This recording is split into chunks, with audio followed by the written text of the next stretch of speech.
Matot. In the Torah portion of Matot, we learn about the miraculous victory that Israel had against the Midianites. Both the battle itself and the fact that Pinchas was a part of this war are pointers to the Messiah and the battles he will wage at the end of times. It says in Numbers 31 verse 6, Pinchas, the son of Eleazar, the priest, went to war with them, and the holy vessels and the trumpets for the alarm in his hand. Targum Yonatan relates that the holy vessels Pinchas carried into battle were the high priest's breastplate, with the Urim and the Thummim in them. This was so that the army could communicate with God on the field of battle. The Talmud relates that the holy vessels refers instead to the ark with the tablets which were in it. The ark points towards the presence of God on the battlefield. When the ark would set out, Moshe would say in Numbers 10 verse 35, "Rise up, O Lord, and let your enemies be scattered, and let them that hate you flee from you." The men of Israel defeated the Midianites and put to death every man. Not a single man of Israel died on the battlefield. After the victory of the battle, the men of Israel counted themselves and found that not one person was missing. When they realized this, they took from the spoils of war and offered a portion up to God, as it says in Numbers 31 verse 50, to make atonement for ourselves before the Lord. Pinchas also carried the trumpets for the alarm, teruah, in his hand. The Talmud states that the trumpets were shofarot, ram's horn trumpets, but this statement causes a direct conflict with the actual text. Numbers 31 verse 6 says that Pinchas carried the chatzorot, not shofarot, into battle. Chatzorot are the silver trumpets, not the trumpets made from ram's horns, and are described in Numbers 10 verses 1 through 9. Make yourselves 2 trumpets, chatzorot, of silver, of hammered work, you shall make them, when you go out to war in your land against the adversary who attacks you. Then you shall sound an alarm with the trumpets, that you may be remembered before the Lord your God, and be saved from your enemies. The silver trumpets were created specifically for assembling the nation for war. So why does the Talmud relate that they were ram's horns trumpets? One possibility is that the Talmud uses the word shofar because it is a most common word used for trumpets. This would help readers unfamiliar with the word chatzorot, which appears very rarely.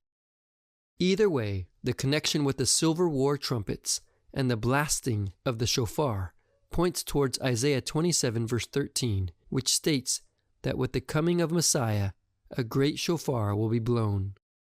The Talmud talks about Pinchas being anointed for war.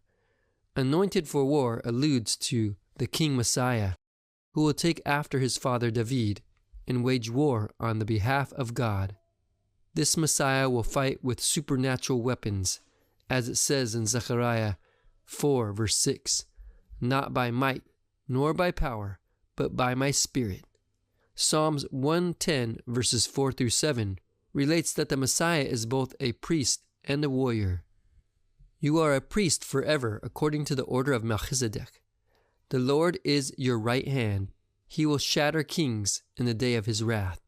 He will judge among the nations. He will fill them with corpses. He will shatter the chief men over a broad country. He will drink from the brook by the wayside. Therefore, he will lift up his head." It says in the Talmud that Pinchas joined the battle against Midian because he wanted to avenge his ancestor Yosef, who was sold in Egypt by the Midianites. How is Pinchas a descendant of Yosef if he's the son of a priest? He's a descendant of Yosef through his mother's side. Exodus 6 verse 25 says, Aharon's son Eleazar married one of the daughters of Petuel, and she bore him Pinchas. The Talmud claims that this daughter of Petuel was a descendant of Moshe's father-in-law, Jethro, on one side of her family, and a descendant of Yosef on the other side. The connection between Pinchas and the line of Yosef invokes obvious relation to Messiah, son of Yosef. There is a Jewish belief that Messiah, son of Yosef, is the war Messiah. He has a similar role to Pinchas, in that he is also anointed for war. The Talmud says that the Messiah, son of Yosef, led the people of Israel in the war against the forces of Gog and Magog. The Roman Empire was the Gog and Magog of the Second Temple era. Yeshua took on the role of Messiah, son of Yosef, who would suffer and die, leading his nation in battle. He waged a spiritual war, fighting not with physical weapons, but with the Ruach HaKodesh. The Roman army, Gog and Magog, were the ones who ultimately killed him, but he triumphed against them and rose from the dead. When Yeshua returns, he will again wage war on the behalf of God. How come neither Moshe nor Yehoshua took part in the battle? Why was it Pinchas who was sent? There is a midrash cited in the Torah Shlema that addresses this issue.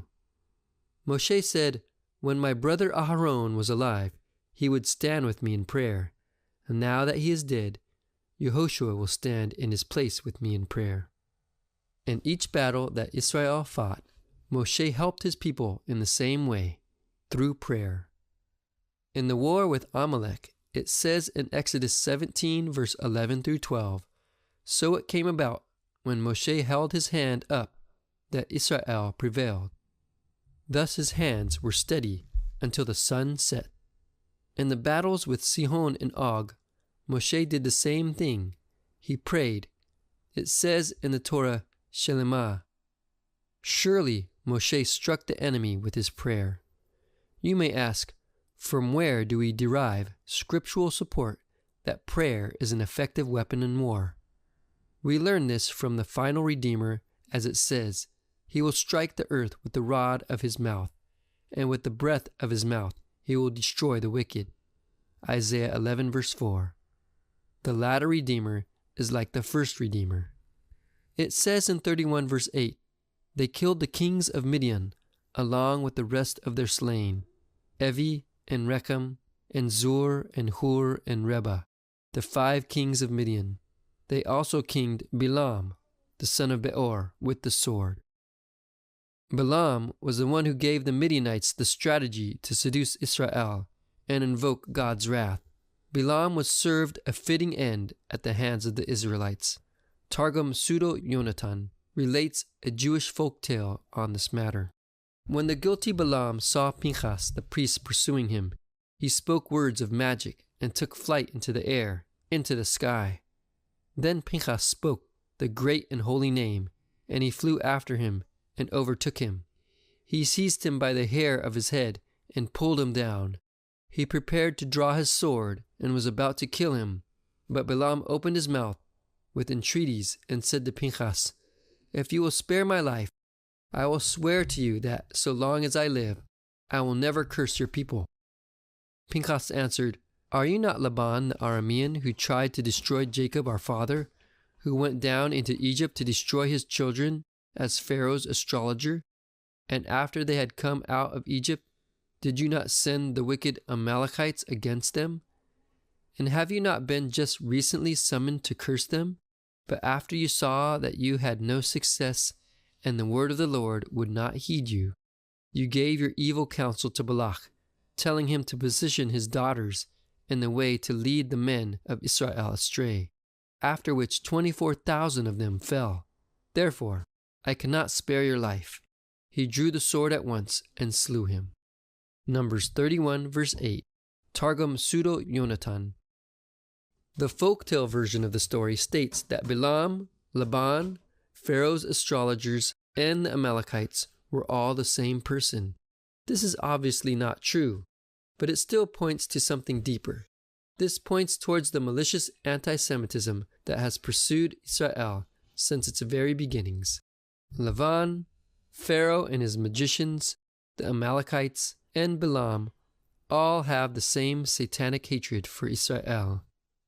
This is the spirit of Antichrist, as it says in 1 John 2, verse 18. "Just as you heard that Antichrist is coming, even now many Antichrists have appeared. Right before the coming of the Messiah, another anti-Semitic leader will arise.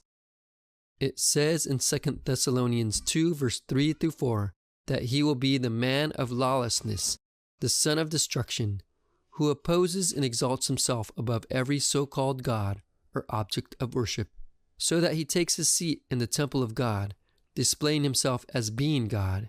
It says in 2 Thessalonians 2 verse 9 that his coming is in accord with the activity of Satan, with all power and signs and false wonders.